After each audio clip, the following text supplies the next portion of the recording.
کہ ایک طرف کثیر ہیں معقلین اور قلیل ہیں مجرحین، تو ایسا کیا نہیں. واقعتاً حافظ صاحب اگر راوی مختلف ہی ہوتا ہے تو اختلاف کرنے والے کی جہت اختلاف کو، وجہ اختلاف کو دیکھیں.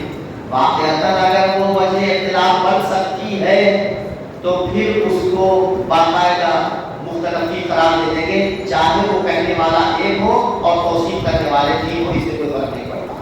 لیکن اگر معاملہ برعکس ہے، بھائی توقیع تجویز کرنے والے ہیں تو تین اور توصیف کرنے والا ایک ہی ہے، لیکن جو ایک توصیف کرنے والا ہے وہ اپنی جگہ پر مثال کے طور پر جبر علم ہے اور اس کی توصیف کے مطابق وہاں شواہد قرائن موجود ہیں. مثلا بخاری میں اس کی حدیث سے کئی جگہ نہیں ہے، توصیف تو ایک ہی مثلا، لیکن اور قرائن موجود ہیں. اور دوسری طرف توصیف کرنے والے کئی ایک ہیں لیکن وہ ذرا مبہم ہے. تو کیا ہے ذرا؟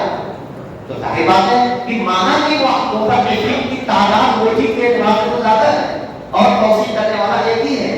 اگر صرف یہ دیکھیں گے تو پھر بات نہیں بنے گی. حافظ صاحب واقعتاً ان پہلوؤں کو اور ان اسباب و وجوہ کا بھی بنظر غائب دراسہ کرتے ہیں، پھر نتیجہ نکالتے ہیں. اور جب بہت دفعہ ہم کو ایسا تجربہ ہوا ہے کہ حافظ صاحب نے یہ نتیجہ نکالا اور وہاں میں کوئی ایسی وجہ نظر نہیں آئی کہ آپ اس کی وجہ سے کیوں کہا انہوں نے، لیکن جب ڈھونڈتے ہیں غور کرتے ہیں تو سمجھ آتا ہے کہ وہ یہ پہلو یہاں سامنے رہ جاتا ہے، تو نکالنے سے معلوم ہوتا ہے. لبی طلب اور حکم حاصل کی تقریبی تحقیق کے حکم کی فصل باری مبادلہ کرنا، یہ ہم تک جواب دے چکے ہیں. کیا دیکھو تقریب التحقیق میں انہوں نے جو خلاصہ نکالا ہے مخلہ بھی تباہ ہو کر کے اس میں چونکہ وہ کوئی راوی کوئی حدیث اس کے سامنے نہیں ہے کہ جس پر مثبت و منفی انداز میں وہ کا اثر قائم ہو. وہاں تو یہ ہے کہ سامنے اس کے متعلق جتنے بھی اقوال جب و تعبیر کے پاس مثبت منفی ہیں اور ائمہ نے اس کے ساتھ جو معاملہ کیا ہے صرف اس پہلو کو غور کر کے انہوں نے خلاصہ نکالا ہے. یہ شدھ جو خلاصہ ہوگا. اور برخلاف فتح الباری میں اگر اس کی کسی اس پر مثلا کوئی دوسری بات کی ہے تو وہاں اس تناظر میں بات ہوگی جو اس حدیث جو حدیث اس کے طریق سے آئی ہوئی ہے، اگر وہ ان کی حمایت میں ہے تو یقیناً طرف پہلو رکھیں گے، اور اگر ان کی مخالفت میں ہے تو یقیناً نفسیاتی اعتبار سے اس کو متاثر ہوگی. انسان ہی ہے، انسان جو ہے کہتے ہی ہے اس کو جو بھول جاتا ہے. سمجھ رہے ہیں آپ نا؟ تو یہ نہیں کہا جائے گا کہ تقریب التحقیق جو اس میں تعارض ہے، تعارض نہیں ہے، اس میں یہ احتمال ہے اور اس میں یہ احتمال ہے. اس چیز کو بڑی اہمیت دینی ہے. عموماً اکثر میں نے کہا کہ اکثر ایسا ہوتا ہے کہ صدوق یعنی صدوق یوتے کا حکم جو ہے وہ راوی پر حدیث سے حسن کا حکم لگاتے ہیں.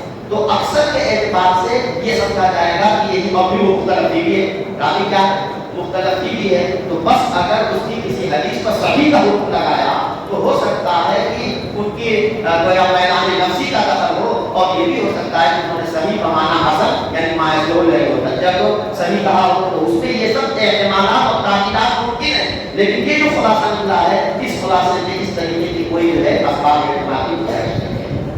الجلد التي اوجبت تسليمه بالعقيده الرابعه لا شك انها موجوده في شعبه والبخاري وابي بدر الاولى قول فلماذا نسلم قول الحافظ ولا نسلم قول البخاري ما ان علم الحافظ بالقرب بين البخاري ومسلم.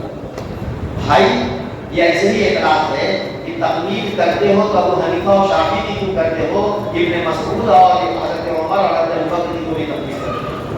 بالکل اس طرح ہے. فما ہو جواب ہو جواب.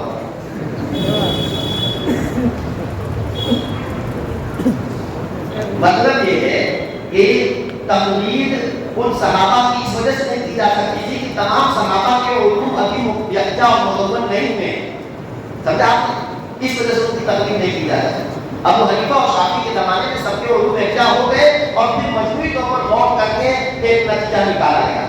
ٹھیک اسی طریقے سے ابن بخاری کی اپنی ایک رائے، ابن ابو حاتم کی اپنی ایک رائے، لیکن حافظ ابن حجر کے زمانے میں اور ناقدین بخاری مسلم سے بخاری اور ابن حجر سے پہلے کے ان کے بعد کے سب ناقدین کی آراء اور تبصرے اب حافظ کے سامنے ہیں. اب مجموعی اعتبار سے غور کر کے نتیجہ نکالا جائے گا کہ یہ پختہ اور مضبوط جامع ہے.